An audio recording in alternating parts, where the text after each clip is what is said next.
Hello everybody, today I'm going to talk about both of the Bad Batch trailers. The old one because my channel was still young when it came out, and the new ones because it was just dropped last Tuesday and I thought it would be a great idea to make a video about it.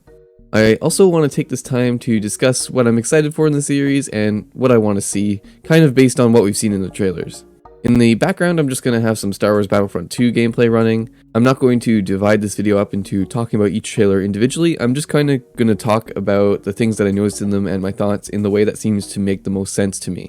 Also, spoilers for Clone Wars, Rebels, and probably some other non-movie material ahead, so be warned if you care. Alright, let's get started. To give a brief intro to the Bad Batch, also known as Clone Force 99, they are a group of genetically divergent clones that we first met in the last season of the Clone Wars during an arc set during the Battle of Anaxis that most people call the Bad Batch arc. Each of the clones has a unique set of skills due to this genetic divergence. Hunter is the leader of the group and has enhanced senses, even being able to detect electromagnetic signals. Wrecker is a muscly boy. Crosshair has better vision, which makes him the group's sniper. Tech is more intelligent than normal and so enhances the team's technical abilities. And at the end of the arc, the rescued ARC Trooper Echo joins the team, adding his cybernetic abilities to their roster. The most immediate questions for me upon watching these trailers is, what will the inciting incident be? What is the thing that makes them go on the run? Will they participate in Order 66, and do they actually kill any Jedi? Since they are special forces and typically went on missions without much supervision during the Clone Wars, rarely working with Jedi and other clones, it makes sense that during the initiation of Order 66 they might not have even been around any Jedi to kill. And like everyone else has been saying, since they are defective clones, they might not even have functioning inhibitor chips, so they might need to be convinced to go along with the purge rather than being compelled. Though one scenario I can picture is that they are sent on a mission to hunt down a surviving Jedi, which would be very much in line with their talents, right, being elite soldiers. And then when it comes down to doing it, they realize it's not the right thing to do and decide to defect. Another scenario I could see causing them to go renegade would, them not wanting to complete a mission that involves them targeting civilians, or perhaps Tarkin simply thinks that they are too much of a risk due to their free and independent nature and decides to dispose of them. They are seen trying to escape from Kamino in the second trailer, and since that is likely the place that they would be brought to be killed, it kind of supports that hypothesis. Although, regarding my other guesses, they could let a Jedi or a group of rebels get away, and then Tarkin might bring them back to Kamino to test them because he's suspicious, and then decides to kill them. Another interesting question regarding Order 66 is Echo. Of all the Bad Batch, he actually started as a normal clone, so he's the most likely to be controlled by the chip. It'll be interesting to see how they resolve that within the story that they've set up.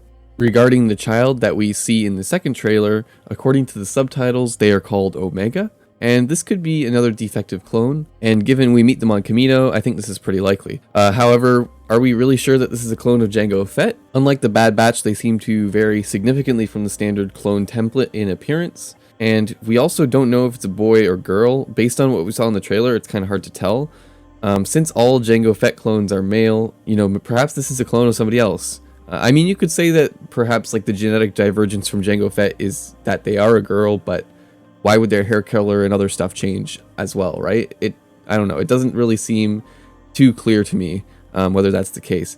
And this could totally just be a clone of somebody else, right? After the introduction of the Clone Army to the Republic in the Clone Wars, the Kaminoans became much more involved in the rest of the galaxy than they had been before, leveraging their manufacturing of the clones to get a seat in the Senate. It's possible that at this time they began taking orders from other customers to produce clones. Time will tell. It's pretty hard to guess with the little information we have, but this is definitely an interesting mystery that we'll be going into the season with. She also has an energy bow, which so far we've only really seen used by the Night Sisters in Clone Wars and Jedi Fallen Order, but it looks like a different make from those ones, so perhaps they're going to be expanding the accessibility of that type of technology in the lore. In both trailers, we also see Fennec Shand, who appeared in The Mandalorian. Based on what we have seen, it seems like the Empire hires her to hunt down the Bad Batch after they go rogue. I wonder if she will start by hunting them down and then perhaps become a reluctant ally. That's a pretty common trope. Boba Fett isn't in either of these trailers, but I suspect they wouldn't show him in the trailers, so it would be more of a surprise. It would be cool if we could see him and Fennec interacting a bit to build up their relationship in The Mandalorian. As we know from the Clone Wars, in this period of time, Boba Fett was running a bounty hunter syndicate based on Tatooine, and the last mission of him during the Clone Wars period that we know of is during his involvement in Quinlan Vos and Asajj Ventress's mission to Sereno in Dark Disciple, which took place during the last year of the Clone Wars. So he's definitely active during this time, and it would be nice to see him at least for an episode or two. Tarkin and these green-visored, gray-armored clones seem to be the main antagonists of the series, as well as the bounty hunters that they seem to be employing to hunt down the Bad Batch.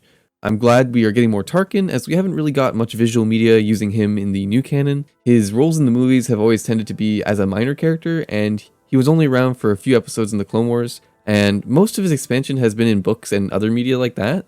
I've read a few books with him in it, but I still haven't read the Tarkin book. In any case, it will be good to see more of him. Hopefully he is to this series as Thrawn is to Rebels. Touching a bit more on these green-visored clones, they seem to be a special unit of some kind, probably tasked with hunting down the Bad Batch. I wonder if they are like precursors to the Inquisitors that were introduced in Rebels, hunting down the remaining Jedi and rogue clones. They also seem to be carrying different weapons than what the clones typically have carried in the Clone Wars, although that might just be to like different animation style. Note the heavier blaster that the clone is carrying in the back seems to have a scope on it, and the gun the lead clone has on his back seems to look more like a shotgun. Also, I would bet that the lead clone also used to be an ARC trooper. Quick pause here to give you a friendly reminder that if you've enjoyed the video so far, be sure to drop me a quick like or even subscribe. Thanks a bunch. It will also be interesting to see how they portray the clones now that they are the enemy. Given that we had such an attachment to them in the Clone Wars, I suspect Disney will lean heavily on the inhibitor chips, making them seem almost brainwashed or blindly loyal.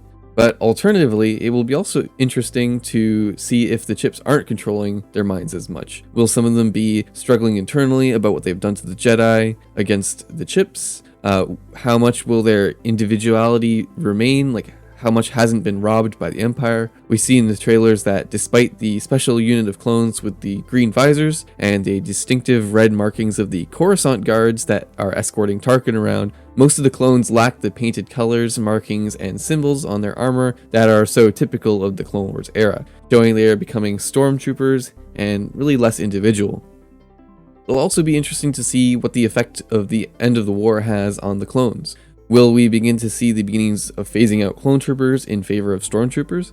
We know that as the Clone Wars ended and the Empire formed, the cloning process on Kamino was halted, and it would be great to get more details about this and see what the clones think about their kind basically coming to an end. I'm also curious on the clones' perspective on their new roles as enforcers of Imperial rule. It would also be great to see the start of the clones being phased out in favor of normal human troopers and get more details on that. As we see from Rex in Rebels, he tends to think that the stormtroopers are poor replacements for Kamino clones.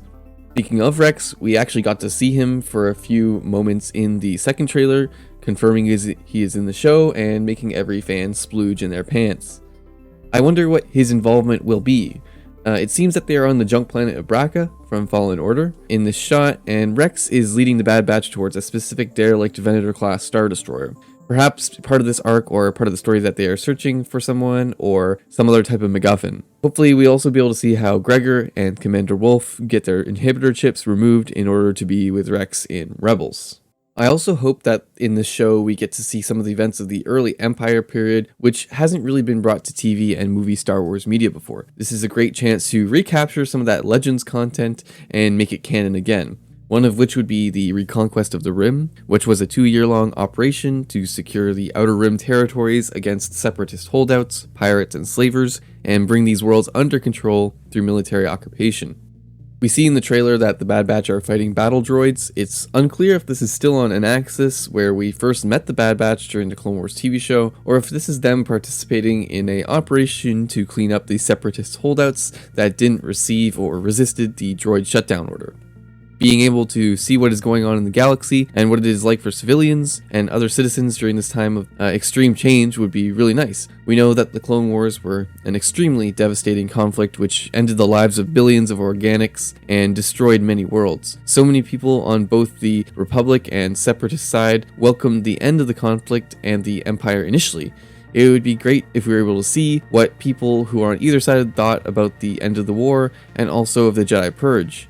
In addition to the war fatigue I mentioned before, Many in the Republic truly believed that the Jedi had betrayed them due to the lack of information about the true events, as well as the gradual erosion of trust through the betrayals of numerous Jedi during the Clone Wars. Dooku, the Separatist leader, was a fallen Jedi, and numerous other Jedi such as Pong Krell and Barriss Offee also betrayed the Republic during the war. Of course, this enthusiasm for the New Order was short-lived, as many worlds, particularly in the Mid-Rim and Outer Rim, who thought that they might have more freedom as the Empire consolidated its power in the core worlds, soon came under Imperial occupation. And we might get to see the beginnings of this as we see in the trailers that several ATTEs are moving towards civilians in an adversarial way, perhaps, trying to disperse a protest violently. We also see Saw Gerrera in trailer 2. We first met him in the Clone Wars TV show during the software arc as he and his sister Steela Gerrera fought against the Confederacy of Independent Systems on Onderon. Later in Rogue One, he appeared as the leader of the Partisans, an extremist rebel cell. After the death of his sister, Steela, who often kept his rash tendencies in check during the Onderonian resistance, his methods became far more brutal, and we will see him moving probably along that path in the show. Both of these trailers also feature a lot of Zygeria and the Zygerians, so it seems like that is going to be a decent part of the show. In this shot from the second trailer, we see a Zygerian bounty hunter or slaver attacking what looks like Hunter, and in multiple other shots from the trailers we see various cityscapes or landscapes of Zygeria. So for context, the Zygerians are a cat-like race hailing from Zygeria in the Outer Rim, first introduced in the 3-part Kidnapped Clone Wars arc. Their main business is slavery. During the Clone Wars, they collaborated with the Separatists to secure thousands of Togrutan slaves, and both Dooku and Sidious worked to ensure that they would have a ruler loyal to the Sith on the throne in order to ensure that they would have plenty of slaves for their Sith Empire. In that arc, the Zygerians were temporarily trumped by the Republic, but honestly this is a great way to tie in the Clone Wars with the beginnings of the OT era, because while it isn't really shown in the OT movies, in both Legends and canon OT material, the Empire's use of slaves is quite prolific, particularly with enslaving the Wookiees. And given Palpatine's involvement with the Zygerians behind closed doors in the Clone Wars, it makes sense that once he gained full control of the Empire, he would make them get their slave production in full swing in order to have free labor for super projects like the Death Star. I'm interested to see what brings the Bad Batch here and what their mission will be in this setting. It also might be a way to tie in some old concept stories made for Clone Force 99. The Bad Batch concept has actually been around for a long time, and I didn't even know that before I made this video. It was planned to be part of the 6th season before the show was cancelled in 2014, and the actual 6th season, which comprised of the episodes which were far along enough in production to not be scrapped, didn't include it. With the 7th season of the Clone Wars, the original Bad Batch arc was covered, but not all of it. There was an arc planned for a mission to Kashyyyk that was said to involve Yoda, and in this shot from the trailer there is some foliage to suggest that it might be on Kashyyyk, although this could be Felucia or Umbara or another forested planet that we don't know.